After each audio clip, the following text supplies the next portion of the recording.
CNN movie time. This is week 11, and Nick has turned into some kind of mastermind over there. You have a Dr. Evil about it? I don't have my cat on my lap right now, otherwise that would have looked a lot better.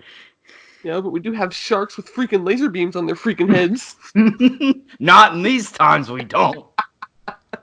Yeah, we don't have shit in these times. No, we do not. We have a lot to get to this episode because we wanted to bring in a little bit more of personal stuff, things that we've been going through and talking about. So I guess the big thing is tomorrow Resident Evil 3 comes out, and we're super stoked. I've been playing Resident Evil for most of my life, and I got Nick to start playing it. Me and a mutual friend, Angie, we got Nick to play the second one, and the third one comes out tomorrow, so we're all about to play it. Right. We might have some live streaming shit, and then you're gonna see me die a whole lot. Yep, same here. I played the demo, and I got pretty good at it, so I'm feeling confident, but I think that might be my downfall. I'm actually going to struggle in the actual game. What was your record time, Kurt? I kept it. My fastest time I beat the demo was 4 minutes and 20 seconds, and I couldn't bring myself to go any faster than that because I was just so happy with that time. I got 7:43, and I was like, you know what? We're going to stop here. This is a win for me. I see this as an absolute win. So how do you feel about the Resident Evil series? I know you're going back and playing some other ones, like you're playing 4 right now, right? Oh, yeah. Yeah, they're great. I'm trash. I'm absolute trash at them. I mean, whenever you, like, transition from, like, first-person shooters, which I was trash at as well, to Resident Evil, it's so, like, interesting because you're, like, sitting there and you're like, all right, I have to, like, actually aim and shoot. And it's so much worse in 4, too, because you can't move while you shoot. It has those tank controls, so you have to stand there with a zombie running at you and just, like, get your shot off perfectly. All right, Travis over there swinging your gun. But, yeah, no, it's a great time. I think I'll make you play 5 after we get through 3 and you finish 4, and we can play that one together, actually, so that'll be a good time. We might have to stream that one for sure. Oh, God, yes. It's going to be straight memes. I die so much. Non-stop, yes. Non-stop. All right, so, Tiger King. Everybody's talking about this show right now, so we have to talk about it, right? It's obligated. Obviously, so you watched it, right, Kurt? Yeah, we marathoned it. We watched the first episode and then decided after that we were just going to sit around and finish it that day. So we just watched all 7 episodes back to back. Fuck it.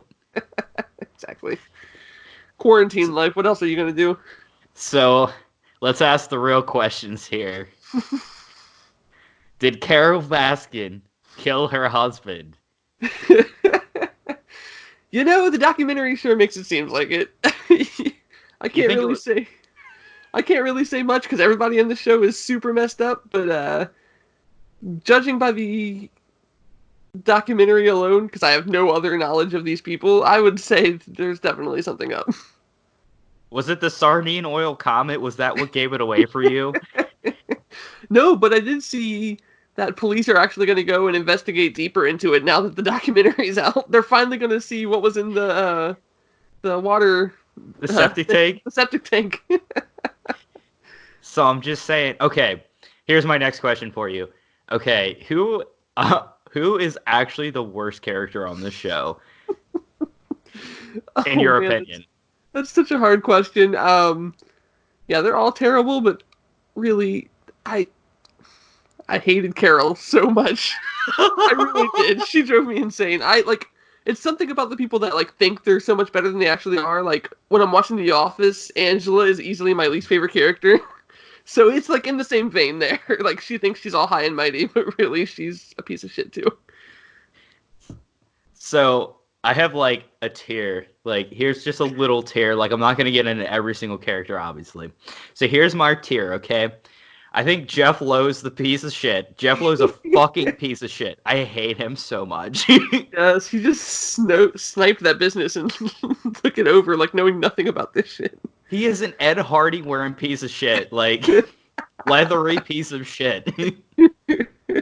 So Jeff Lowe, I saw this meme that called him, like, if gas station erection pills were a person. I love it. Jeff Lowe, I would say Doc Antle, and Carol are about on the same level. Mm-hmm. And then I would say Joe is just a little bit below, because in the beginning he had the best intentions. He did have good intentions. Yeah, no. It's kind of like one of those things that, like, it drove him to be, like, he was always that crazy, but something about, like, this rivalry, like, went to his head and drove him to be that insane. It, like, enabled his insanity. And the meth, probably. Oh, yeah, 100%. That's, like, something they don't... I like how, as the series goes, you can count, like, the husband is losing more teeth. Oh my god, I know. Can we talk about the guy that did, like, an interview in his bathtub, too? Like, he was wearing shorts and just chilling in the bathtub. Alan? Yeah. Honestly, okay. So I said Jeff Lowe, but honestly, I forget about him because I would say he's probably equally as bad as Jeff Lowe. What's his name? Like, Jim Garrettson or something like that? The dude that looks like a living Chucky doll that was riding the jet ski in the last episode. Dude, what was that about? That was so wild.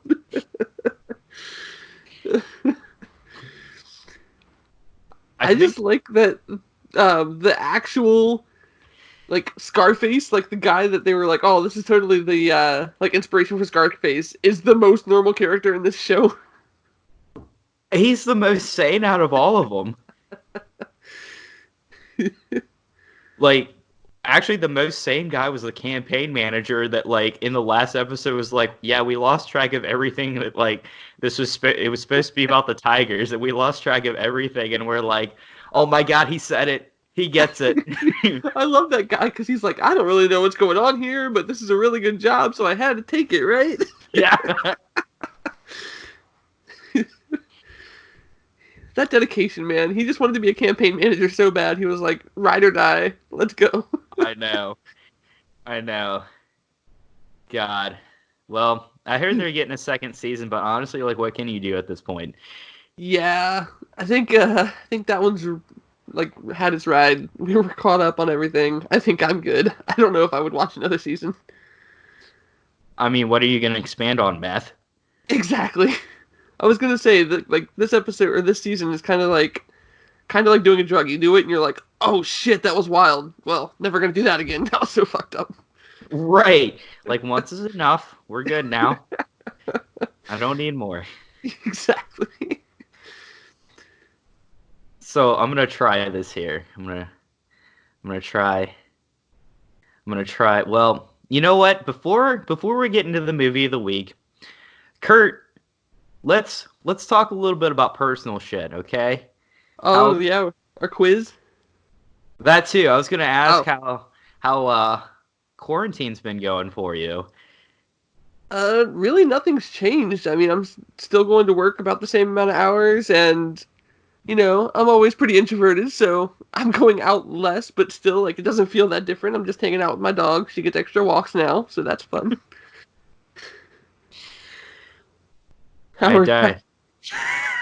What? Meanwhile, over here in Columbus, I've gotten into a lot of shenanigans. Oh yeah. I mean, my beard and my hair are now navy blue. You can tell from last episode to this episode. So, Saturday night shenanigans. That was a fun time. Dyeing your hair, getting all introspective after watching movies and writing poems and stuff. I'll eventually post that video that I made, and then people are gonna be like, "This is completely different from what we saw you like on your show. Like, what the fuck?" It's all a sham. Right. So last night, my sister texted me this very in-depth personality quiz of, like, characters. So obviously, I had to send it to Curtis because, you know, like, we're big nerds, basically. So Kurt, we haven't talked about our answers, so this is our big reveal. Let's see how like we actually are. Yes, I'm down. So, what are some of your top characters? Let's start with you. Okay, so this personality quiz that we took, it basically like you answered a bunch of questions and it had a bunch of different characters from a bunch of different movies and TV shows. So all pretty popular. So I forgot to write some of mine down, unfortunately, but I will I will give you the big ones here. So Kurt, I'm going to tell you which one I got for Star Wars first. I got Luke Skywalker. Who'd you get? I don't know. Oh, I got Chewbacca. You got Chewbacca. He wasn't very high, but I got Chewbacca. All right. Who'd you get from Harry Potter? Harry Potter. I was 81% Rubius Hagrid. I almost got Hagrid. I was so close. I got Arthur Weasley. He was high on mine too. Yeah. Literally a 1% difference between the two. Right. That's beautiful. All right, Kurt. Who did you get from Avatar: Last Airbender? I got Aang. Me too. Yeah. I was 81%. I forget how high I was on that one. And did you do that 70s show? I did. When we were writing our list down earlier so we could remember them, this is the one I was cracking up, and you were really confused why. I'm ready. Go ahead and take a guess as to who you think I was from that 70s show. Were you Fez? I was 77% Kitty Foreman. And you live in Wisconsin too. That's even better. Kitty Foreman. Does that make Katie red? My sister actually got red. I love it. I got Bob. Yes, you were such a Bob. Oh my god, that one's perfect. Well, I'm glad in that 70s show we get to be next door neighbors, even though we're several states apart here. I have a dank bro, apparently. That would be sick. I love it. All right. Did you have a Lord of the Rings character? Yes, this is the one that I was like most interested in because I know how into Lord of the Rings you are. So I got Merry. Nice. I actually got married too. He was 82%. Yeah. I was so hoping you were going to get Pippin this so we could be Merry and Pippin. Pippin was pretty high on mine. I don't remember what percent I was, but he was up there. I had like all the hobbits pretty high. Frodo was really high. Sam was 1% below Merry. I was really happy about that because Sam's like my favorite fictional character ever. I was like, yeah. Because you are such a Samwise.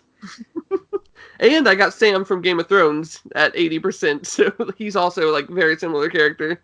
I forget who I got from Game of Thrones, and I've watched one episode, so I didn't write it down because I was like, I don't know you. That's my purse. I don't know you. Who did you get? Oh my god. So this was another big one for me. Who did you get from The Office? The Office. This was my number, like the highest rated character that I knew. I had a bunch of random characters that I wasn't really sure who they were from like Sex and the City and Lost. Yep, same. Okay, here's another one that's gonna like that I thought was really funny. Who would you think I am from The Office?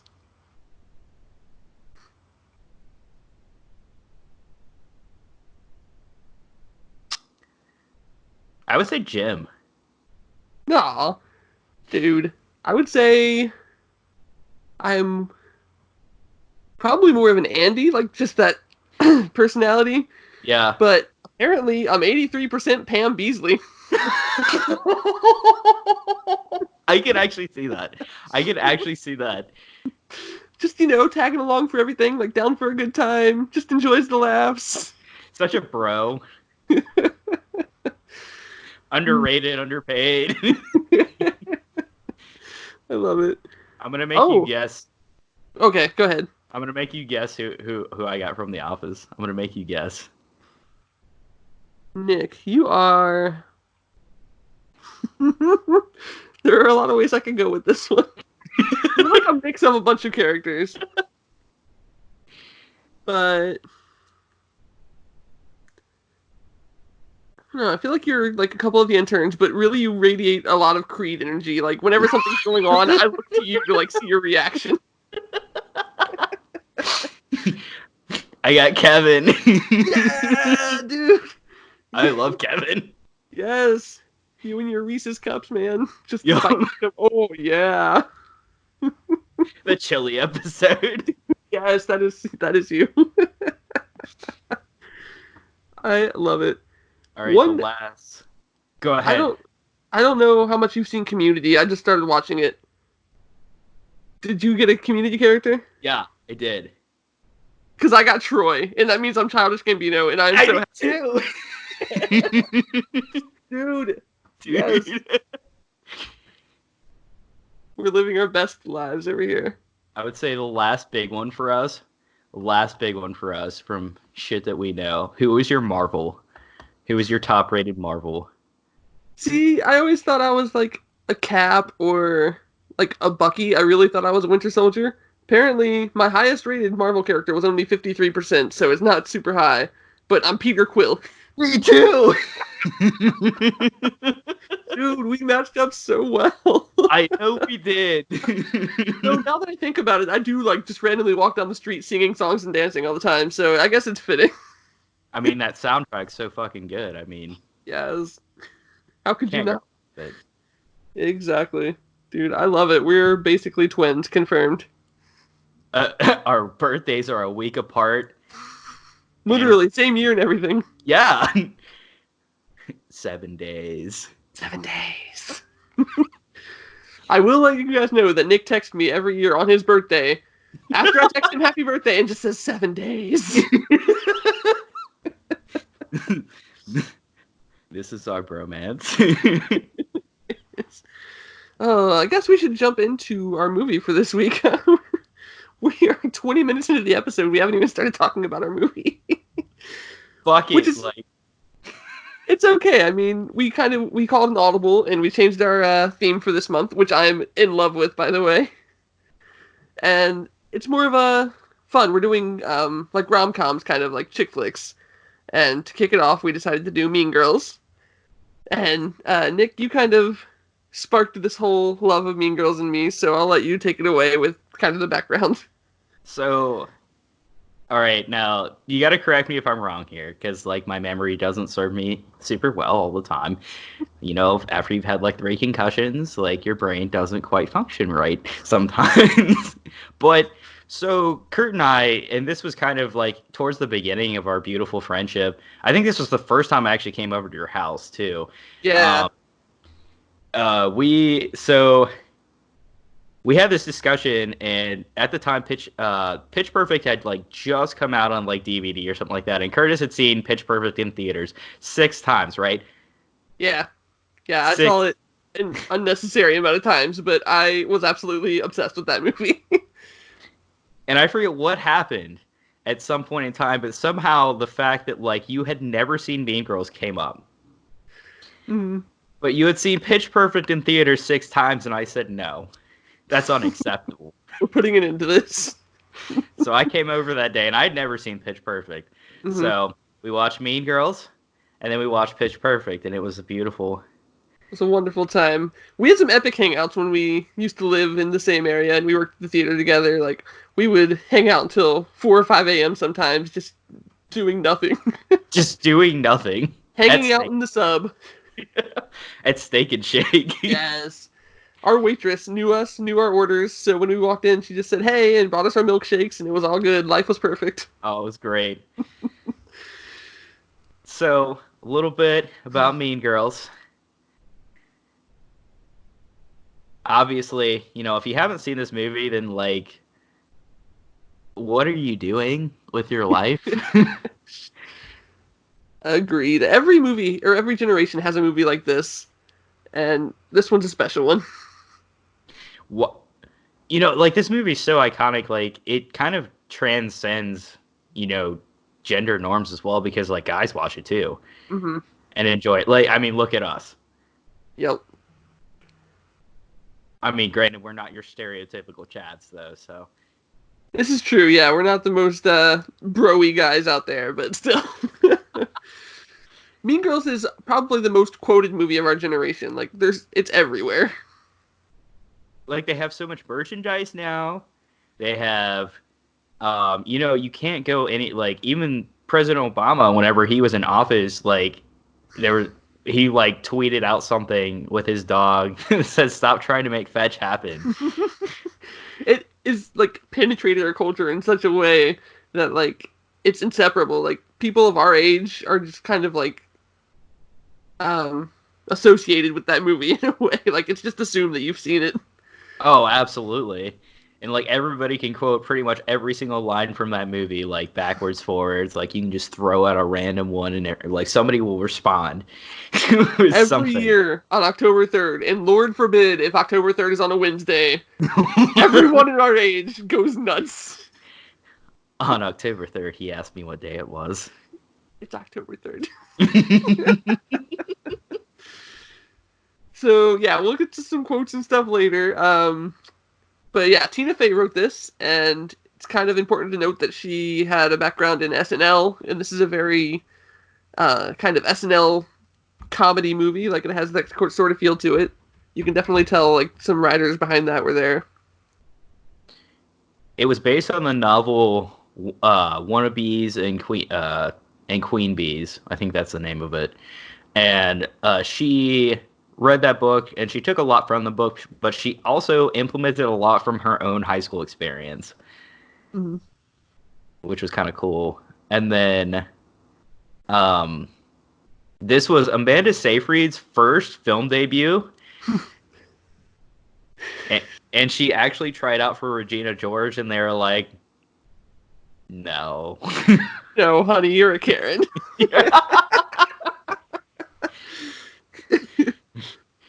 Yeah, she's great in this movie, though.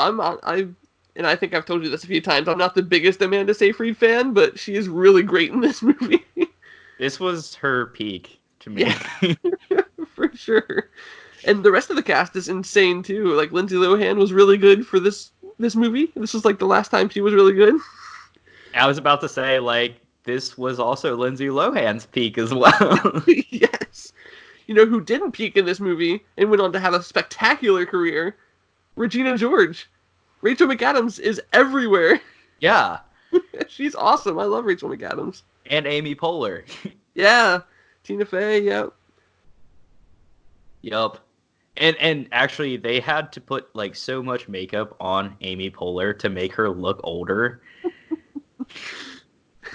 Because she's, like, just naturally, like, pretty young looking. I mean, like, you see her, like, as Leslie Knope, and you're like, oh, she's got to be, like, mid-30s. Yeah, exactly. Yeah, she just has that, like, baby face, like, energy to her, too. God. I'm a cool mom. I'm a cool mom. Actually, she probably has... Alright, I'm going to spoil this one. She probably has my favorite quote in the entire movie. When she comes into the room and she goes, "Do you guys need anything? Some snacks? A condom?" The delivery and timing was so good. I say that all the time. Some condoms. Oh, God, no, honey. But if you want some alcohol, I'd rather you drink it in the house. It was great. Like, honestly, she made the best of her, like, 3 minutes of screen time. She was awesome. What's the 411? What's the hats? God, Mom, can you just go, like, fix your hair? So, here's one of my questions to you. If you're a character in this movie, who do you most relate to? Spiritually, I don't think our personalities are that much alike. Well, maybe they are. I'm kind of feeling like I would be Gretchen, like that, like, ultimate sidekick character. But in my heart of hearts, I know that I would be Damien.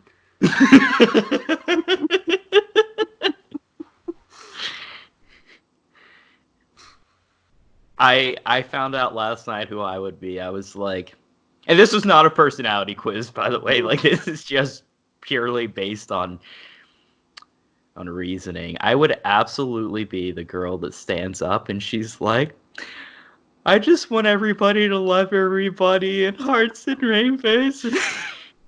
That is your essence. She doesn't even go here. Do you even go here? No, I Go just home. have a lot of feelings. That's me. That's me as a person. That is 100%. I can confirm that. That is you. I could absolutely see you being like Gretchen until she cracks. Oh, yeah, I haven't hit that point yet, but I don't think anybody's ever actually tried to make me hit that point. God forbid the soul that does that to Curtis Hartman. May Neptune have mercy on your soul. Oh, jeez. All right, so oh, go ahead. Go for it, friend. No. I've been talking too much. You go. I don't know. I was just gonna say, like, I was talking earlier about how this movie, there's one like this that comes around every generation, and the predecessor to this movie was actually Heathers. Have you seen that one? Yes, I have. I like Heathers a lot. It's basically the exact same story as Mean Girls, but a lot more violent and intense. Like, they go on a murdering spree. Actually, one of them goes on a murdering spree and kills the rest of them. Yep. She gets So- like seduced and like I think, you know, why is it that like Lindsay Lohan's character is so, in the beginning she's like, yeah, I want to like infiltrate the popular kids. Like fuck yeah, like why is she so enamored by this idea and then all of a sudden she turns like why does she actually turn? I think she's just naive at that point. I mean, this is definitely a fish out of water story. Like, she has no clue about the culture or, like, society, like, the structures of high school. So she's just trying to make friends at first. So she's like, yeah, sure, I'll do whatever you tell me to do. I'll go infiltrate the popular girls, A, because she's making friends with the people that hate the popular people, and she's making friends with the popular people. But then as she goes, she starts to, like, she likes the structure, the social stature that she has with hanging out with the popular girls, so she leans more towards that. I mean that makes sense. And it ends up being super destructive. I mean, that just shows you in general, like, social class, especially in high school, because, like, high school is just probably the worst 4 years of your life, unless you peaked in high school, in which that sucks for you. I'm sorry, Uncle Rico. How much you want to bet I could throw a football over them there mountains? If I could just go back, we would have taken state. No, instead we are forever Napoleon. I like your sleeves. They're real big. I'm okay with that. Alright, anyway, we got off topic. As So, for yeah. Yaj. We got Heathers in, like, the 80s, I think, and then Clueless in the 90s, Mean Girls in the 2000s. Do you think there's a 2010s movie that kind of, like, falls in line with these two? I have one, but I want to see your thoughts.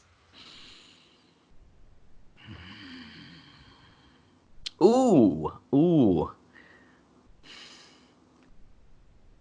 I'm trying to think. Part of me wants to say Booksmart, That's what I was going to say, yeah. but it's definitely a different spin for sure. It kind of, like, grows with the generation. Like, it's more fitting in with the times, like the social media and the party culture of today. Right. Like, I would say that's one, and then I would also... Oh, God. There's another one that I was thinking about as well.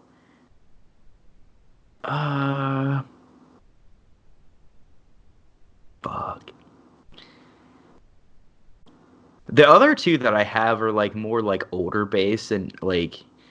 Because I was going to say Bridesmaids, but I was like, no, that's, like, not exactly along the same lines. Mm-hmm. Definitely iconic chick flick, but not... Like, we're talking more, like, teenage chick flicks here. Yeah, like the coming of age high school, like the perfect representation of, like, high school. Yeah. Yeah, I would say Booksmart. Mm-hmm.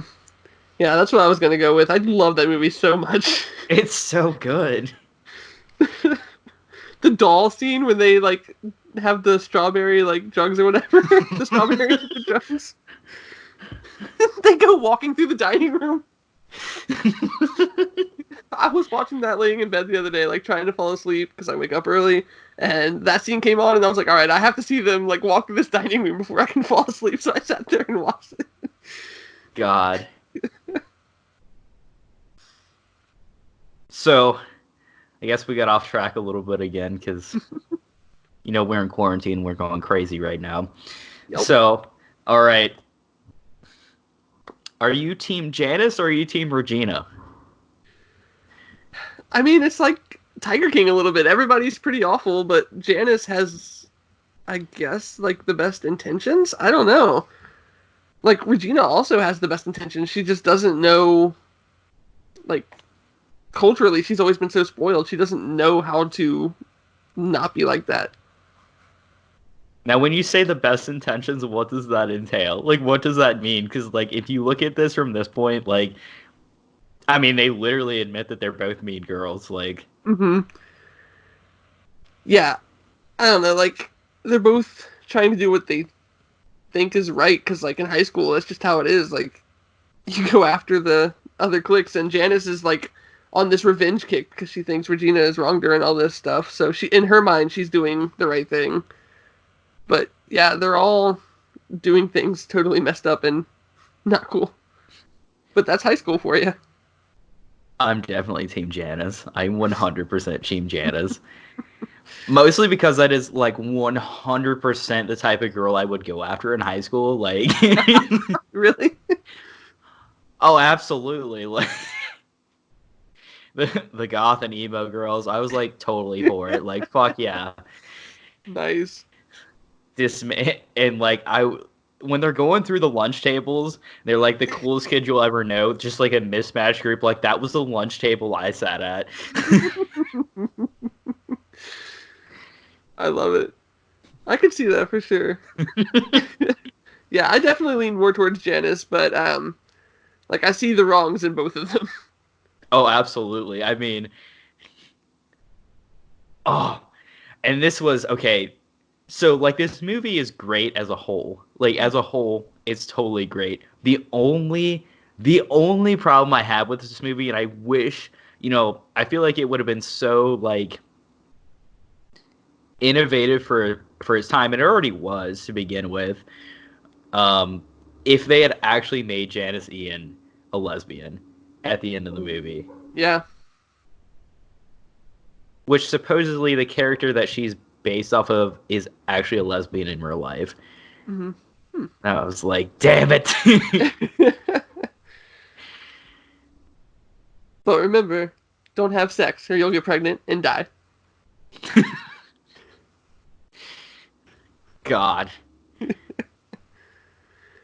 Oh, one thing I did want to hit on is not just the impact of culture at the time, but like how it's spun off. Like we've had this Mean Girls sequel, which I've never seen. I don't really care. It's probably pretty terrible. But there is a Broadway musical, and I absolutely love it. I'm assuming you've seen it. I've not seen it, but I listen to the soundtrack all the time, and it is so fun. There's also a Heathers musical, so it's kind of like the same thing, but they're both really good. I'd highly suggest checking out the soundtracks. Oh, shit. And The Mean Girls one is fun because like a lot of the lines from the movie are in it, so you can kind of track where they're at in the movie and like just in how the songs fit into the story. Oh my god. Stop trying to match happen. No, they're all like original songs, so it's pretty cool to see how they like weave them in. What was I gonna say? I think Katie definitely likes Heathers more, and I think I prefer the music in Mean Girls. And Tina Fey actually wrote the musical, so that was pretty nice to have the original writer come back and help. So, is there anything that Tina Fey cannot do? This is true. I really don't know.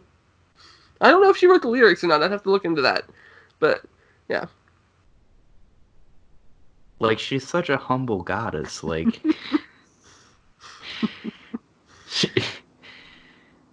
God, that's incredible. Yeah, and most of the characters are given like their songs to shine. Like Regina George has a really great song that like kind of makes you sympathize with her a little bit more. Not really sympathize, but like see where she's coming from. Yeah. There's an incredible song for like the Halloween episode called "Sexy," and it's just naming off all the sexy costumes you can dress up as. Of course, that's a song Karen sings. It's fantastic. I'm a I'm a mouse. Duh. I wish I could play you clips, but I don't want to get copyright struck, so we're not going to do that. But go check out Mean Girls. the soundtrack. Now I'm gonna have to. I'm not, and I'm not big into musicals. Curtis is definitely the musicals guy Oh here. yeah. No, I absolutely love musicals, and this one does not let me down. In fact, he's wearing a Hamilton shirt right now. Indeed. Busted. I've seen that show twice now. That's impossible. How did you do that? One time was a Christmas present from my in-laws. We went to Chicago and saw it, and the next time it was in Cincinnati, and we had bought season passes the previous year, so we got first dibs on the next season, and we jumped on that. There's not many people in this world that have seen Hamilton twice. Yeah, it's a little easier now because there's a few tours going around, but it's something you got to see live. Like if they ever make a movie of it, sure, go see it, but definitely catch the live show because it's all about the production value for that one.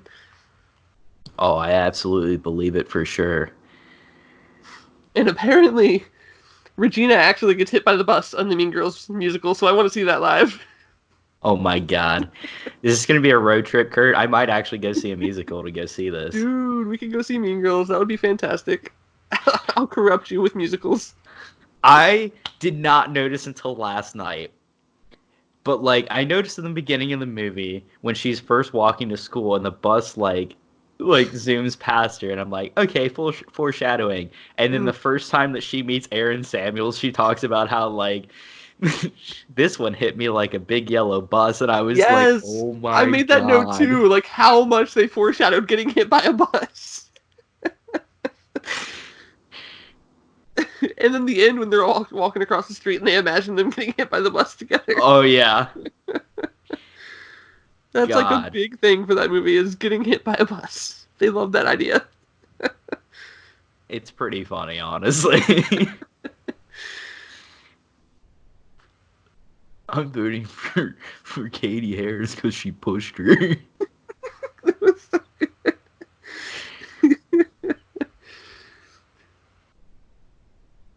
Well, Curtis, have we missed any quotes from this movie? Because I think we've hit most of them, but you did want to try to tie in Tiger King to Mean Girls. You actually got it earlier. I was pretty impressed. Nice. Yeah, I did crush it, yeah.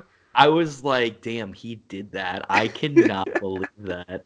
I was like, I'm not even gonna bring it up now. Like, I'm just so impressed that Kurt was able to make that tie, and he's probably been practicing that like all night. Like, no, that actually, I'm just gonna make it more of a stretch and just be like, well, Katie came from Africa and she sees high school like the wild animals, and she's like Joe Exotic trying to tame the animals.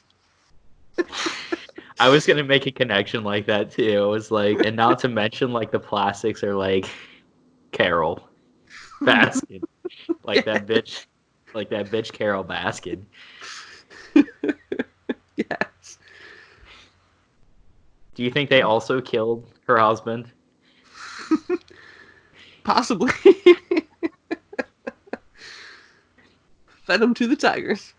Fed him, or in the septic tank. Either way.